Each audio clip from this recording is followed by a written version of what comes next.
Hi, welcome to my channel. ಇವತ್ತೊಂದು spicy orange mocktail ಮಾಡೋದು ನೋಡೋಣ. ಇದೊಂದು ಒಳ್ಳೆ ರಿಫ್ರೆಶ್ ಡ್ರಿಂಕ್ ಆಗಿರುತ್ತೆ. ಸೊ ಇದು ಕಿತ್ತಳೆ ರಸ, ಪುದೀನ ಮತ್ತು ಸೋಡಾ ಅಥವಾ ಸೆವೆನಪ್ ಹಾಕಿ ಮಾಡೋದು. ಇದಕ್ಕೆ ಸ್ವಲ್ಪ ಟ್ವಿಸ್ಟ್ ಕೊಟ್ಟು ನಾವು ಸ್ಪೈಸಿಯಾಗಿ ಖಾರ ಹಾಕಿ ಸ್ಪೈಸಿಯಾಗಿ ಮಾಡೋಣ. ಇದೊಂದು 5 ನಿಮಿಷದಲ್ಲಿ ರೆಡಿ ಆಗಿಬಿಡುತ್ತೆ. ಸೊ ಮೊದಲಿಗೆ ನಾನು ಒಂದು ಆರೆಂಜ್ನ ಈ ಥರ ಸಿಪ್ಪೆ ಬಿಡಿಸ್ಕೊಂಡು ಬೀಜ ಎಲ್ಲ ತಕ್ಕೊಂಡು ತೊಳೆನ ಬಿಡಿಸ್ಕೊತಾ ಇದ್ದೀನಿ.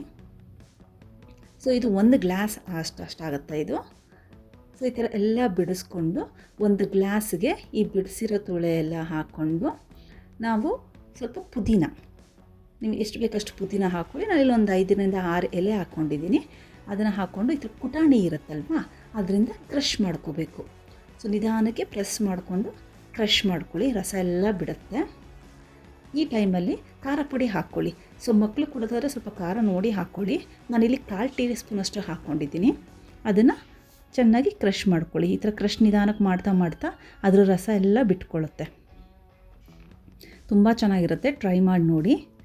ಸೊ ಈಗ ನಾವು ಕಾಫಿ ಸೋಸಾ ಸ್ಟ್ರೈನರ್ ಇರುತ್ತಲ್ಲ, ಅದರಲ್ಲಿ ಸ್ಟ್ರೈನ್ ಮಾಡ್ಕೊಳ್ಳೋಣ. ಸೊ ಈಗ ನಿಮ್ಗೆ ಈ ಪ್ರೊಸೀಜರ್ ಕಷ್ಟ ಆಗುತ್ತೆ ಅನ್ನೋದಾದರೆ ನೀವು ಮಿಕ್ಸಿಗೆ ಸಹ ಹಾಕ್ಕೋಬೋದು. ಇಲ್ಲ ಅಂತ ಹೇಳಿದ್ರೆ ಜ್ಯೂಸನ್ನ ಸಪ್ರೇಟಾಗಿ ತೊಗೊಂಡು ಈಗ ಎಲ್ಲ ಮಿಕ್ಸ್ ಮಾಡ್ಕೋಬೋದು. ಸೊ ನಾನು ಇಲ್ಲಿ ಮಾಡಿರೋ ಜ್ಯೂಸನ್ನ ಹಾಕೋತಾ ಇದ್ದೀನಿ. ಐಸ್ ಕ್ಯೂಬ್ಸ್ ಹಾಕ್ಕೊಂಡಿದ್ದೀನಿ. ಸೊ ಪುದೀನ ಎಲೆಗಳು ಸ್ವಲ್ಪ ಹಾಕೋತೀನಿ ಟೇಸ್ಟಿಗೆ. ಈಗ 1/4 ಟೀ ಸ್ಪೂನಷ್ಟು ಬ್ಲ್ಯಾಕ್ ಸಾಲ್ಟ್, ಕಪ್ಪು ಉಪ್ಪು ಅಂತ ಸಿಗುತ್ತೆ, ಅದನ್ನು ಹಾಕೋತಾ ಇದ್ದೀನಿ. ಸೊ ನಿಂಬೆ ರಸ, ಒಂದು ಅರ್ಧ ನಿಂಬೆ ರಸ. ನಾನಿಲ್ಲಿ 7ಅಪ್ ತೊಗೊಂಡಿದ್ದೀನಿ. ನೀವು ಸ್ಪ್ರೈಟ್ ಸಹ ತೊಗೋಬೋದು.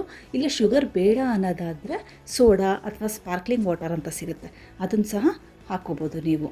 ಸೊ ಈ ಥರ ಒಂದು ಸರಿ ಸ್ಟಿರ್ ಮಾಡಿಬಿಟ್ಟು ತಣ್ಣಗೆ ಸರ್ವ್ ಮಾಡಿ. ತುಂಬ ಚೆನ್ನಾಗಿರುತ್ತೆ. ಒಂದು ಸರಿ ಟ್ರೈ ಮಾಡಿ ನೋಡಿ. Thank you.